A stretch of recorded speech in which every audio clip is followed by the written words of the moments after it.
जी अस्सलाम वालेकुम students. Endocrine physiology में हमारा जो आज का नेक्स्ट टॉपिक है वह है वाटर एंड इलेक्ट्रोलाइट बैलेंस। इसमें हम देखेंगे कि बॉडी के अंदर वाटर और इलेक्ट्रोलाइट को बैलेंस करने के लिए हार्मोन्स का किस तरह से रोल है, एंडोक्राइन सिस्टम इसके अंदर किस तरह से इन्वॉल्व है। सबसे पहले हम वाटर बैलेंस की बात करते हैं तो हमारी जो बॉडी है वो ओवरऑल कंपोस्ट होती है 60 to 70% वाटर से। जो डिस्ट्रीब्यूशन होती है वाटर की, distribution of water in body compartment is equal to solute content of each compartment, यानी कि डिफरेंट बॉडी पार्ट्स के अंदर जो वाटर की कंसंट्रेशन होती है वो इक्वल होती है to solute content of this body organs and body parts. अब अगर हम जनरली बात करें बॉडी के अंदर वाटर की डिस्ट्रीब्यूशन की, तो ओवरऑल बॉडी के अंदर टोटल 42 लीटर वाटर होता है जो कि टोटल बॉडी वेट का 60% बनाता है। ठीक है, अब ये जो 42 लीटर वाटर है ये दो तरह से डिस्ट्रीब्यूटेड है, दो कंपार्टमेंट्स के अंदर डिस्ट्रीब्यूटेड होता है। एक होता है इंट्रासेलुलर यानी कि विद इन द सेल जो वाटर होता है, और ये जो विद इन द सेल यानी कि इंट्रासेलुलर वाटर होता है इसकी अमाउंट टोटल जो इसकी कंसंट्रेशन होती है वो होती है 28 लीटर्स, और ये ओवरऑल बॉडी का 40% वेट बनाता है। सेकेंड जो कंपार्टमेंट होता है वो होता है एक्स्ट्रा सेलुलर यानी कि जो आउटसाइड द सेल्स होता है। इसकी जो टोटल कंसंट्रेशन है वो 14 लीटर होती है और ये 20% बॉडी वेट बनाता है। अब जो एक्स्ट्रा सेलुलर वाटर है इसको फर्दर टू टाइप्स के अंदर डिवाइड किया जाता है। एक होता है इंट्रावेसिकुलर यानी कि जो वेसल्स के अंदर होता है, सेल से बाहर है लेकिन वेसल्स के अंदर है, और ये कितना होता है टोटल 14 लीटर एक्स्ट्रा सेलुलर है, तो उस 14 लीटर में से जो 2.8 लीटर है वो इंट्रावेस्कुलर होता है, यानी कि 4% बॉडी वेट जो है वो इंट्रावेस्कुलर वाटर का होता है। और आउट ऑफ दिस 14 लीटर जो 11.2 लीटर वाटर है वो एक्स्ट्रा वेस्कुलर यानी कि आउटसाइड द वेसल्स होता है, और ये 16% बनाता है बॉडी वेट का ओवरऑल। तो ये हमारी बॉडी के अंदर एक जनरल सी डिस्ट्रीब्यूशन है वाटर की, कि वाटर किस तरह से हमारी बॉडी के अंदर बनता है। टोटल 42 लीटर होता है और 60% ऑफ बॉडी वेट जो है उसने बनाया हुआ होता है। अब अगर हम बात करते हैं कि जी बॉडी के अंदर हमारे पास नॉर्मल मैकेनिज्म, कॉमन मैकेनिज्म कौन से होते हैं वाटर इनटेक के, तो वाटर को बॉडी के अंदर हम दो तरीके से लेके जाते हैं, एक्सोजीनियस एंड एंडोजीनियस मेथड से। एक्सोजीनियस मेथड वो वाले मेथड होते हैं जिनके जो सोर्सेज होते हैं यानी कि वाटर को इंजेस्टेड किया जाता है या फिर बेवरेज के जरिए, शराब वगैरह के लिए, या फिर जो सॉलिड फूड होते हैं, सॉलिड फूड के अंदर जो वाटर कंटेंट होता है यानी कि कोई खुराक, कोई फ्रूट, कोई वेजिटेबल खाई जाती है और उनके अंदर जो मौजूद वाटर है उसको बॉडी के अंदर स्टोर किया जाता है। एक्सोजीनियस में यानी कि आप नॉर्मली ये कह सकते हैं कि जो हम खुराक के ज़रिए, खाने के ज़रिए या पीने के ज़रिए जो वाटर है बॉडी के अंदर लेके जाएंगे वो हमारा एक्सोजीनियस वाटर इनटेक होगा।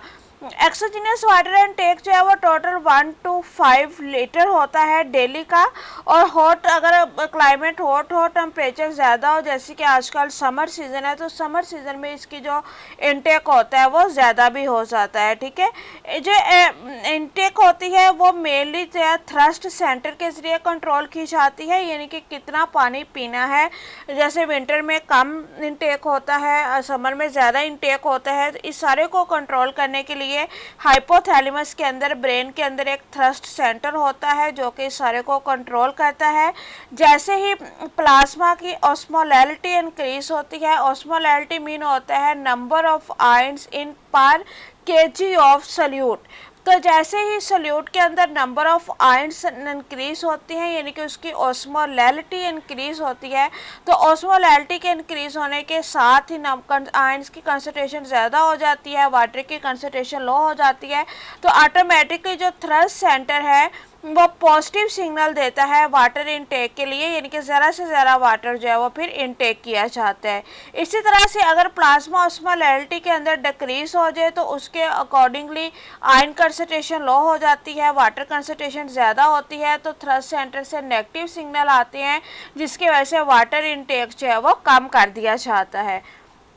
अब अगर हम सोर्सेज की बात करें, एंडोजीनियस की बात करें, यानी कि जो with in the body water produce होता है वो एंडोजीनियस वाटर होता है।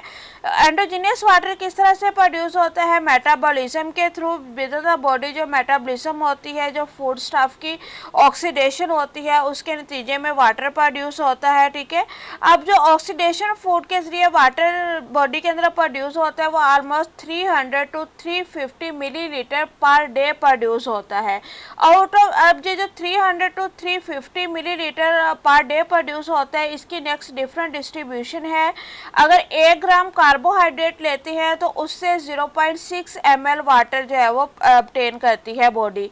इसी तरह 1 ग्राम प्रोटीन से 0.4 ml वाटर ऑब्टेन किया जाता है और 1 ग्राम फैट से 101 ml वाटर जो है वो ऑब्टेन किया जाता है। यानी कि हम शॉर्ट में ये कह सकते हैं कि अगर ओवरऑल जो है वो 1000 किलो कैलोरीज जो है वो इनटेक की हैं, तो उन 1000 किलो कैलोरीज में से 125 ml वाटर जो है वो हमारी बॉडी को हासिल होगा। ठीक है, अब ये तो वाटर इनटेक था, यानी कि वाटर बॉडी के अंदर लेके गए हैं।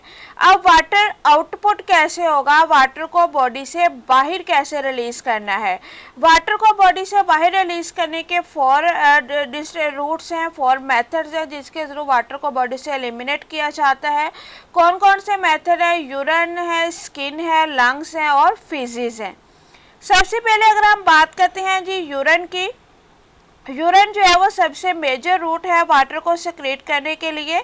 Normally 1 to 2 litre per day urine जो है वो प्रोड्यूस होता है एक हेल्दी पर्सन के अंदर। ठीक है, और जो वाटर होता है ये थ्रू किडनीज के थ्रू ये जो है वो इसको एलिमिनेट किया जाता है और ये एक वेल रेगुलेटेड प्रोसीजर होता है जो कि बॉडी की डिमांड के अकॉर्डिंग हाई या लो यूरिन प्रोडक्शन करता है। ठीक है, और यूरिन प्रोडक्शन जो है वो वाटर इनटेक पे डिपेंड करती है, लेकिन ऐसा नहीं है कि अगर वाटर इनटेक नहीं है तो urine production completely shut down हो जाएगी। ऐसा नहीं होता।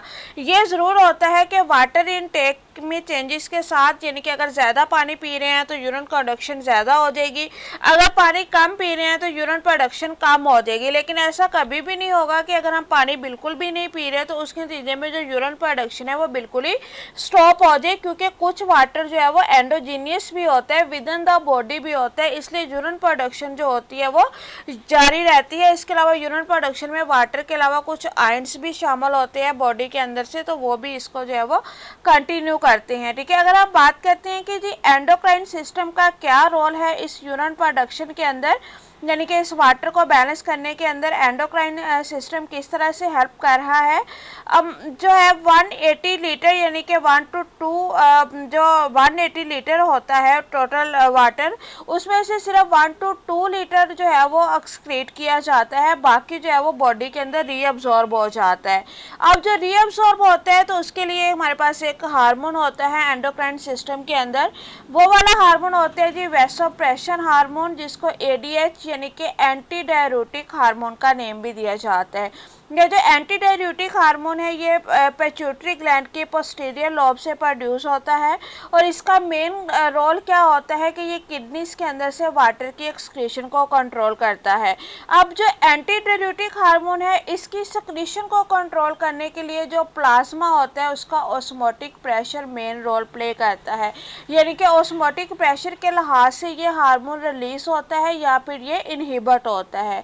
किस तरह से ऑस्मोटिक प्रेशर इसको कंट्रोल करता है उसको अगर हम देखें, अगर जो है वो प्लाज्मा के अंदर ऑस्मोलैरिटी इंक्रीज हो रही है, यानी कि आयंस की कंसंट्रेशन ज़्यादा हो रही है और वाटर की कंसंट्रेशन कम हो रही है, ठीक है, तो उस सूरत में क्या होगा कि वाटर की कंसंट्रेशन कम हो गई है, मतलब अब यूरिन को स्टॉप करना है, ज़्यादा यूरिन प्रोड्यूस नहीं करना ताकि जो वाटर बॉडी के अंदर रह गया है वो भी बॉडी से बाहर ना चला जाए। इसलिए इस सूरत में आप यूरिन को स्टॉप कैसे करेंगे, उसकी स्टॉप तो नहीं हो सकता, उसको डिक्रीज़ कैसे करेंगे कि ऑस्मोलैरिटी प्लाज्मा की जो है वो इंक्रीज़ हुई है, प्लाज्मा के अंदर आयंस की कंसंट्रेशन बढ़ गई है, वाटर की कंसंट्रेशन लो हो गई है, एज अ रिजल्ट क्या होगा कि जो एंटी डाययूरेटिक हार्मोन है वो रिलीज होना स्टार्ट हो जाएगा, उसकी प्रोडक्शन स्टार्ट हो जाएगी। एंटी डाययूरेटिक हार्मोन के प्रोडक्शन के साथ ही जो वाटर रीअब्जॉर्प्शन है वो ज़्यादा हो जाएगी। जो थोड़ा बहुत वाटर है उसको बॉडी से रीअब्जॉर्ब कर लिया जाएगा, क्योंकि वाटर की कंसंट्रेशन तो ऑलरेडी लो थी और दूसरा जो थोड़ा बहुत था उसको मज़ीद रीअब्जॉर्ब कर लिया गया है। इसलिए ये जो वाटर रीअब्जॉर्प्शन है ये काज करेगी डिक्रीज यूरिन आउटपुट को, यानी कि यूरिन का जो है वो कम प्रोड्यूस होगा। इसी तरह से अगर प्लाज्मा की ऑस्मोलैरिटी डिक्रीज होती है, यानी कि आयन की कंसंट्रेशन जो होती है वो कम होती है, वाटर कंसंट्रेशन ज़्यादा होती है, तो एज अ रिजल्ट जो एडीएच की सिक्रीशन है वो लो हो जाएगी। जब एडीएच यानी कि एंटी डाययूरेटिक हार्मोन की सिक्रीशन लो, तो उसके साथ ही जो वाटर की रीअब्जॉर्प्शन का काम कर रहा था एडीएच, वो वाटर की रीअब्जॉर्प्शन जो है वो भी डिक्रीज कर जाएगी। वाटर की रीअब्जॉर्प्शन डिक्रीज करेगी तो जो यूरिन आउटपुट है वो इंक्रीज हो जाएगा और यूरिन की प्रोडक्शन जो है वो ज़्यादा हो जाएगी। इसी तरह से जो प्लाज्मा की ऑस्मोलैरिटी होती है वो डिपेंड करती है मेनली सोडियम कंसंट्रेशन के ऊपर। ऑस्मोलैरिटी में हम आयन कह रहे हैं ना कि आयन्स की कंसंट्रेशन होती है, तो उसमें जो मेन आयन है वो सोडियम है, ठीक है। तो सोडियम कह सकते हैं कि सोडियम जो है वो इनडायरेक्टली हमारी बॉडी के अंदर वाटर की जो कंसंट्रेशन है उसको कंट्रोल करता है। इसी तरह अगर हम डायबिटीज इंसिपिडिस की कंडीशन में देखें तो उस कंडीशन में क्या होता है कि एडीएच की डेफिशिएंसी होती है, जिसके वजह से वाटर रीअब्जॉर्ब नहीं होता है। इसलिए जो डायबिटिक पेशेंट होते हैं उनको बार बार यूरिन आता है और बार बार जो है वो उनके अंदर वाटर जो है वो लॉस होता है, उनके अंदर वाटर लॉस जो है वो इंक्रीज हो जाता है। सेकंड जो रूट है जी वाटर को बॉडी से निकालने का वो है स्किन यानी कि बॉडी सरफेस के थ्रू भी जो है वो वाटर को रिलीज़ करवाया जाता है। ये प्रेस्पिरेशन का मेथड होता है। इसके थ्रू नॉर्मली जो है वो एक दिन के अंदर 500 मिलीग्राम वाटर जो है वो बॉडी से रिलीज़ करवाया जाता है। और इसका जो प्रोसीजर है वो ये जो स्किन के थ्रू यानी कि प्रेस्पिरेशन का प्रोसीजर है ये मेनली डिपेंड करता है एटमॉस्फेरिक टेम्परेचर के ऊपर। अगर टेम्परेचर ज़्यादा है तो प्रेस्पिरेशन ज़्यादा होगी और वो ज़्यादा वाटर लॉस होगा, स्वेटनिंग ज़्यादा होगी। अगर टेम्परेचर कम है तो अकॉर्डिंगली जो प्रेस्पिरेशन है वो भी लो हो जाएगी। इसके अलावा ह्यूमिडिटी पे भी डिपेंड करता है। अगर एयर के अंदर ह्यूमिडिटी ज़्यादा है तो प्रेस्पिरेशन कम होगी, अगर ह्यूमिडिटी कम है तो प्रेस्पिरेशन ज़्यादा होगी। नॉर्मली ये होता है कि अगर टेम्परेचर के अंदर 1 डिग्री राइज आता है तो 1 डिग्री राइज के साथ जो वाटर लॉस होता है उसके अंदर 15% इंक्रीज हो जाता है, ठीक है। यानी कि अगर एक दिन के अंदर टेम्परेचर जो है वो 30 है और 30 टेम्परेचर पे बॉडी ने जो है वो 400 मिलीग्राम वाटर लॉस किया है, हम फर्ज कर रहे हैं इसको। अगले दिन टेम्परेचर जो है वो 31 हो जाता है, यानी कि टेम्परेचर में 1 डिग्री इंक्रीज है, लेकिन जो वाटर लॉस है वो फिर 400 से जो है वो 450 या 415 मिलीग्राम तक, यानी कि 15% उसके अंदर जो है वो इंक्रीज आ जाएगा।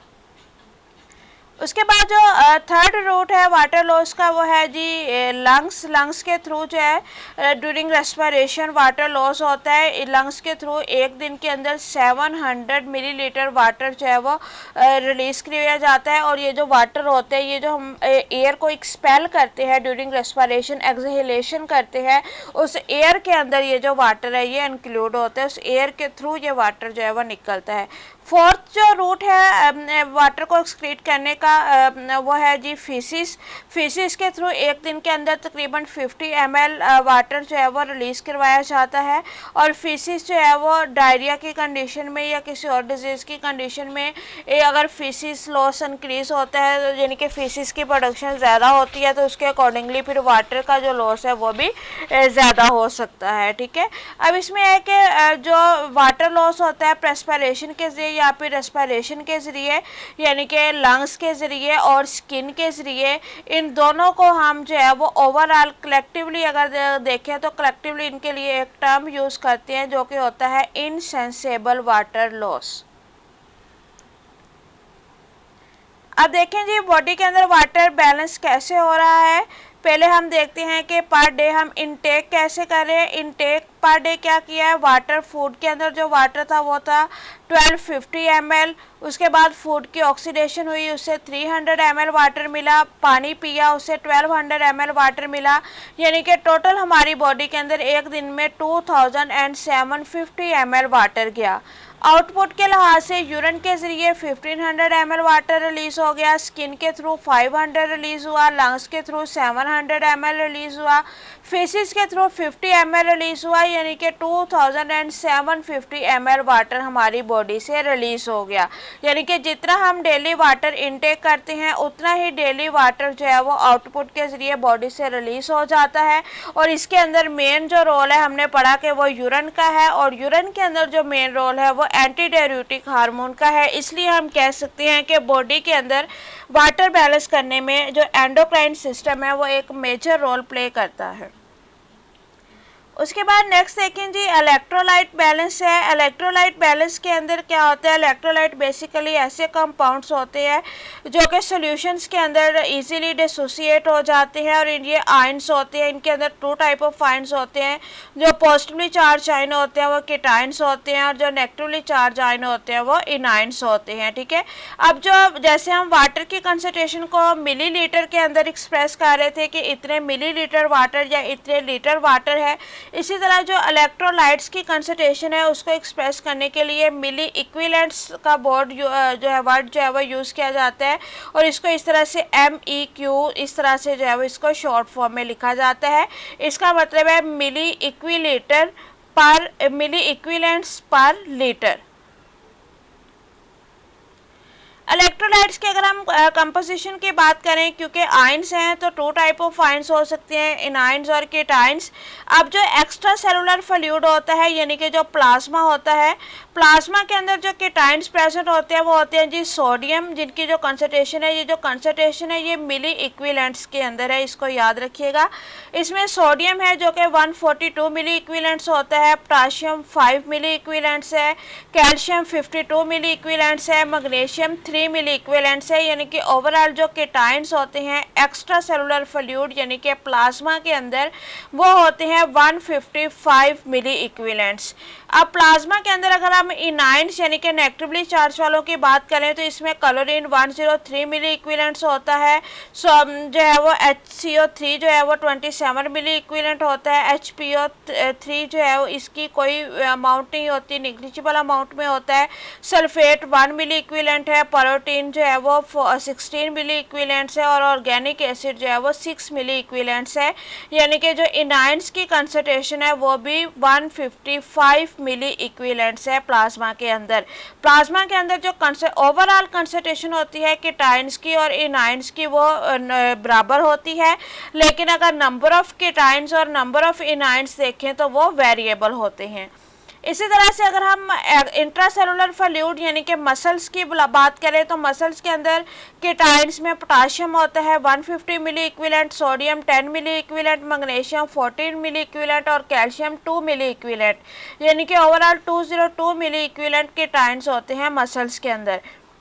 इनायंस की बात करें तो HPO3 होता है 140 मिली इक्विवेलेंट, HCO3 यानी जो है वो जो कार्बोनेट्स होते हैं वो होते हैं 10 मिली इक्विवेलेंट्स, क्लोरीन 2 मिली इक्विवेलेंट्स है, सल्फेट 5 मिली इक्विवेलेंट है, प्रोटीन 14 मिली इक्विवेलेंट है, और जो ऑर्गेनिक एसिड है वो है 5 मिली इक्विवेलेंट्स, यानी कि ओवरऑल ये भी 202 मिली इक्विवेलेंट्स बनते हैं। अगेन वही कंसेप्ट है कि इंट्रासेलुलर फ्लूइड के अंदर भी जो टोटल कंसंट्रेशन होती है केटायन और इनायंस की वो इक्वल होती है, लेकिन नंबर ऑफ केटायंस और नंबर ऑफ इनायंस जो होते हैं वो इनके अंदर डिफरेंट हो सकते हैं। अब इसमें ऑस्मोलैरिटी एंड ऑस्मोलैरिटी का कंसेप्ट आता है। ठीक है, ऑस्मोलैरिटी क्या होती है, जो the number of moles per litre of solution, यानी कि 1 लीटर सोल्यूशन के अंदर कितने आयंस प्रेजेंट है, कितने मोल आयंस के प्रेजेंट है, वो उसकी ऑस्मोलैरिटी है।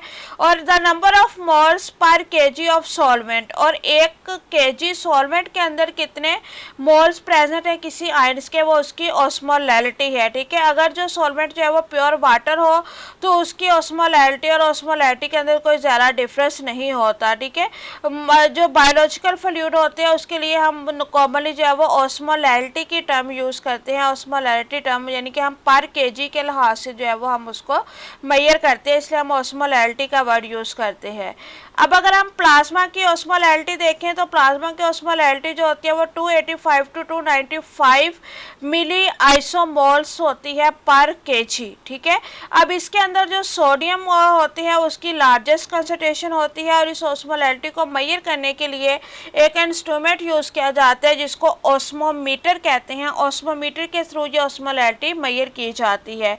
अब इसमें क्या होता है कि जो कंसंट्रेशन होती है सोडियम की और पोटाशियम की, यूरिया की, ग्लूकोज की, वो सारी जो है वो इस ऑस्मोमीटर के जरिए जो है वो हम उसको मेजर कर सकते हैं, ठीक है।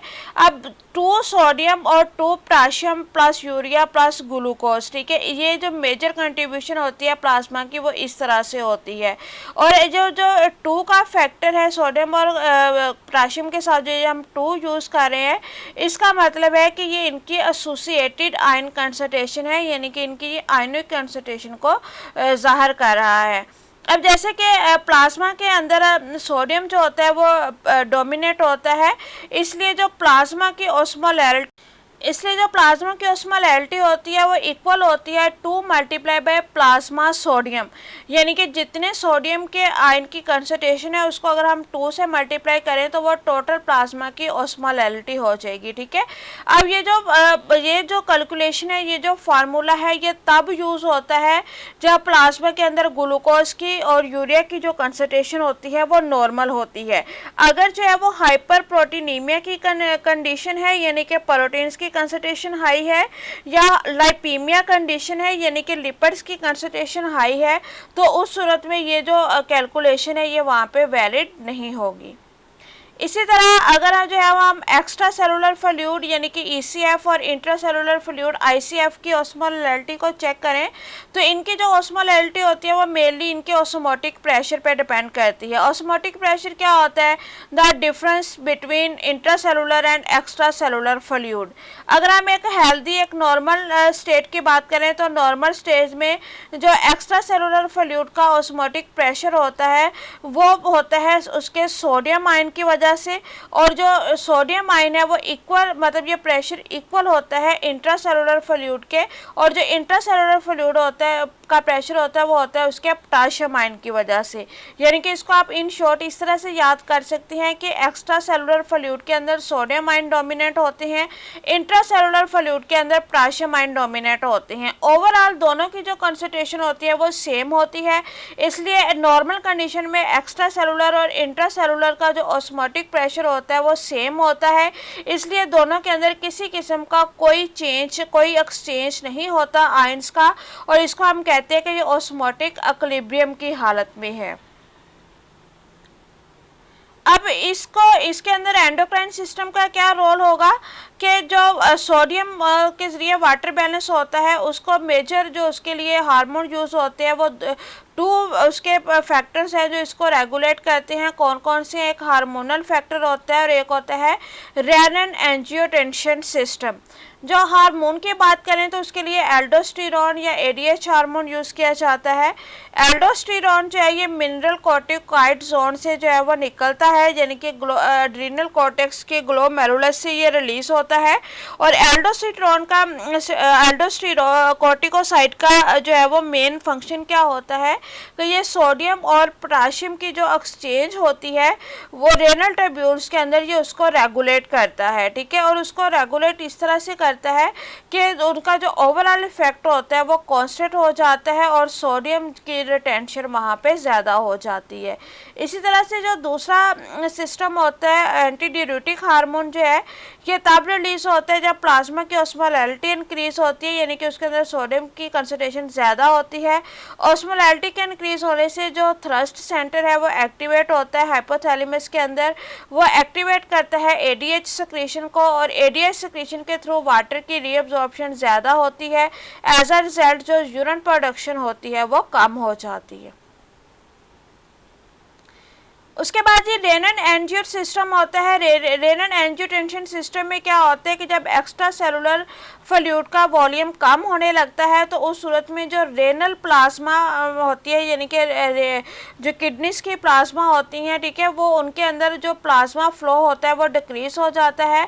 अब रेनल प्लाज्मा फ्लो के डिक्रीज होने की वजह से जो गस्ट्रामेडुलरी सेल होते हैं उनसे एक सिक्रीशन निकलती है जिसको कहते हैं रेनन। अब ये जो रेनन सिक्रीशन है ये दो तरह से स्टिमुलेट होती है। अगर ये रेनन सिक्रीशन जो है वो स्टिमुलेट हो जाए, यानी कि ये जो है वो रिलीज होना शुरू हो जाए, तो उसके नतीजे में क्या होता है कि बीपी लो हो जाता है, साल्ट की कमी हो जाती है और प्रोस्टाग्लैंडिन्स जो है वो हार्मोन रिलीज होना शुरू हो जाते हैं। इसी तरह अगर रेनन की जो रिलीज है वो हाई हो जाए तो उसके नतीजे में बीपी हाई हो जाता है, साल्ट इनटेक होता है और प्रोस्टाग्लैंडिन जो है वो इनहिबिट हो जाते हैं और एंजियोटेंसिन 2 हार्मोन जो होता है वो वहाँ पे रिलीज हो जाता है। उसके बाद देखें जी, अगर जो है वो कोई किसी किस्म की अबनॉर्मेलिटीज़ आ जाती हैं फ्लूइड डिस्ट्रीब्यूशन के अंदर या इलेक्ट्रोलाइट बैलेंस के अंदर, तो क्लिनिकली ये सिग्निफिकेंस होते हैं, यानी कि इसकी वजह से टोनिसिटी इफेक्ट हो सकता है। टोनिसिटी इफेक्ट क्या होता है? Abnormalities in fluid and electrolyte balance, उसको हम टोनिसिटी कहते हैं। अगर हाइपरटोनिक कंडीशन हो जाए, यानी कि ऑस्मोलैरिटी इंक्रीज हो जाए, तो सेल की डिहाइड्रेशन हो जाती है। हाइपरटोनिक कंडीशन में क्या होता है कि ऑस्मोलैरिटी डिक्रीज हो जाती है, जिसकी वजह से ब्रेन सेल स्वेल कर जाते हैं और ब्रेन सेल की स्वेलिंग की वजह से हेडेज, वॉमिटिंग या फिर जो मेडुलरी हेरिनेशन है वो काज हो सकती है। अब अगर हम इसकी जो है वो क्लिनिकल सिग्निफिकेंस देखते हैं तो क्लिनिकल सिग्निफिकेंस में हमारे पास इसकी क्लिनिकल कंडीशंस आती हैं। सबसे पहले हम जो है वो वाटर की क्लिनिकल कंडीशंस देखते हैं। तो वाटर के इम्बैलेंस के नतीजे में जो कंडीशंस होती हैं वो होती हैं डिहाइड्रेशन। डिहाइड्रेशन के 3 फैक्ट्स होते हैं, यानी कि डिहाइड्रेशन जो है वो तब होते हैं जब बॉडी से बहुत ज़्यादा फ्लूइड रिलीज हो जाए या बॉडी के अंदर जो फ्लूइड है वो किसी बीमारी की वजह से या स्वेटिंग या एक्सरसाइज की वजह से रिलीज हो जाए या फिर जो है वो मसल क्रैम्पिंग हो जाए, तो उस सूरत में जो है वो डिहाइड्रेशन हो सकती है। अब जो डिहाइड्रेशन है इसके साइंस क्या होते हैं, सिम्टम्स क्या होते हैं कि बार बार जो मुंह है वो खुश्क होता है, जैसे गर्मी की वजह से जो सलाइवा होता है वो स्टिकी हो जाता है, यूरिन प्रोडक्शन लो हो जाती है और यूरिन का जो कलर होता है वो डार्क येलो हो जाता है। इसके अलावा जो है वो लिस्टलेस बिहेवियर होता है, यानी कि इरिटेशन सी हो जाती है और प्यास में इजाफा होता है, थ्रस्ट जो होती है वो इंक्रीज हो जाती है। अब अगर मॉडरेट डिहाइड्रेशन है तो मॉडरेट डिहाइड्रेशन की सूरत में उसके सिम्टम्स क्या होते हैं? बहुत ज़्यादा प्यास लगती है, जो मुंह है वो खुश्क होना शुरू हो जाते हैं, आइस जो है वो आंखों के अंदर से, यानी कि आंखों के अंदर ईचिंग सी हो जाती है, ज़्यादा टीयर नहीं आते, यूरिनेशन डिक्रीज हो जाती है और जो यूरिन होता है उसका कलर डैम्प ब्राउन हो जाता है। ठीक है, इसके अलावा जो है वो यानी कि अगर लेटते हैं तो लेटने के दौरान जो है वो लाइट डेडनेस हो जाती है, यानी कि बेहोशी की कंडीशन से हो सकती है, इरिटेशन होती है, रेस्टलेस कंडीशन होती है, आर्म्स और लेग्स जो है वो ठंडी हो जाती हैं, अगर उनको छुआ जाए तो बाकी जिस्म की निस्बत उनको वो ठंडा पड़ जाता है, हार्ट बीट इंक्रीज हो जाती है और मसल्स के अंदर जो है वो क्रैम्पिंग हो जाती है अगर मॉडरेट डिहाइड्रेशन हो। ठीक है, अगर बहुत ज़्यादा सीवियर डिहाइड्रेशन हो तो सीवियर डिहाइड्रेशन के सिम्टम्स क्या होते हैं? बिहेवियर चेंज हो जाता है, जो फैंटनेस होती है, यानी कि जैसे ही वो लेटा है तो वो बेहोशी की हालत हो जाती है, खड़े होने में और वॉकिंग करने में जो है वो उसके काबिल नहीं रहता, वॉक करने में, खड़े होने चलने फिरने में मुश्किल आती है, सांस की रफ्तार तेज़ हो जाती है, उसकी जो पल्स है, जो नब्स है, उसका जो रेट है वो डिक्रीज हो जाता है। इसके अलावा जो स्किन है वो कोल्ड हो जाती है और हॉट, यानी कि ड्राई स्किन हो जाती है। ठीक है, और यूरिनेशन या तो बहुत कम होती है या बिल्कुल ही नहीं होती, यानी कि 12 से ज़्यादा घंटों तक जो है वो यूरिनेशन नहीं होती और जो कॉन्शियसनेस होते हैं, जो होशो हवास होते हैं वो आहिस्ता आहिस्ता ख़त्म होना शुरू हो जाते हैं। अब इसकी मेन रीज़न क्या होती है, डिहाइड्रेशन की जो मेन रीज़न है वो होती है कि बॉडी के अंदर फ्लूइड की कंसंट्रेशन रिलीज़ हो गई है। अब जो फ्लूइड है ये ब्लड को भी हेल्प कर रहा होता है ट्रैवल करने पे, इसलिए अगर डिहाइड्रेशन है तो उसके साथ साथ जो सीवियर शॉक है, सीवियर हार्ट अटैक वगैरह की कंडीशन भी हो सकती है, क्योंकि उसके नतीजे में जो ब्लड की मूवमेंट होती है वो भी ख़त्म हो रही होती है। ठीक है, ट्रीटमेंट इसका क्या होता है कि ज़्यादा से ज़्यादा पानी पिए, इसके अलावा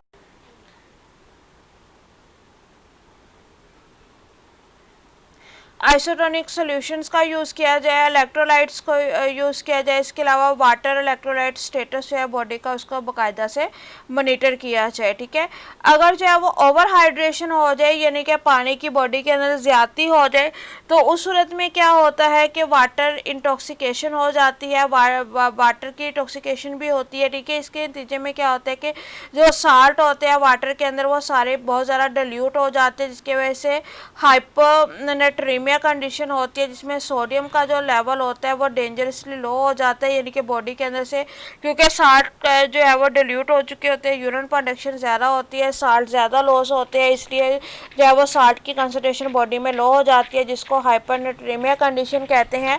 और ये मेन इफेक्ट होता है ओवर डिहाइड्रेशन का। ठीक है, ओवर डिहाइड्रेशन के काजेस क्या होते हैं, ये कॉन्जेस्टिव हार्ट फेलियर कर सकता है, लिवर डिजीज़ कर सकता है, किडनी प्रॉब्लम्स हो सकती हैं, इसके अलावा कोई सिंड्रोम हो सकता है, नॉन स्टेरॉइड या एंटी इन्फ्लेमेटरी ड्रग की वजह से हो सकता है, और अनकंट्रोल्ड डायबिटीज़ की वजह से भी ओवर डिहाइड्रेशन हो सकती है। सिम्टम्स की अगर हम इसकी बात करते हैं तो इसके कॉमन सिम्टम में नौजिया है, यानी कि दिल घबराता है, वॉमिटिंग होती है, हेडिच होता है, इसके अलावा कन्फ्यूजन और डिसओरिएंटेशन की स्टेट रहती है, यानी कि कोई डिसीजन लेने में या कोई बात करने में, किसी किस्म का कोई फैसला करने में माइंड जो होता है वो प्रॉपर वर्क नहीं कर रहा होता, मसल वीकनेस हो जाती है, स्पाम्स या क्रैम्प्स हो जाते हैं। ठीक है, सेजियस कंडीशन हो जाती है, अनकॉन्शियसनेस और इवन जो है वो कोमा की हालत भी हो सकती है।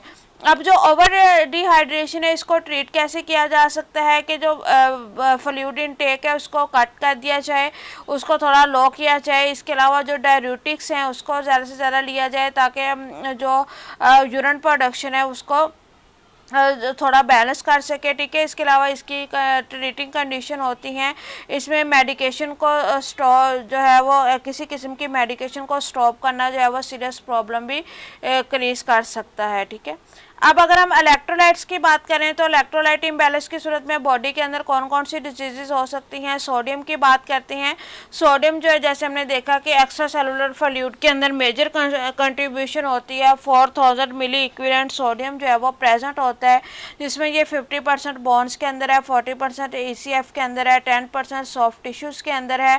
नॉर्मल प्लाज्मा लेवल इसका जो होता है वो 136 to 145 milliequivalent per litre होता है। अब सोडियम के नतीजे में जो डिजीज़ हो सकती हैं वो है जी हाइपोनेट्रीमिया। हाइपोनेट्रीमिया ऐसी कंडीशन है जिसमें बॉडी के अंदर सोडियम का, ब्लड के अंदर जो सोडियम का लेवल होता है वो लो हो जाता है, और इसमें जो सोडियम की कंसंट्रेशन होती है वो लेस देन 135 मिली इक्विवेलेंट पर लीटर रह जाती है। सीवियर हाइपोनेट्रीमिया के केस में जो कंसंट्रेशन होती है वो 120 मिली इक्विवेलेंट पर लीटर तक भी जा सकती है।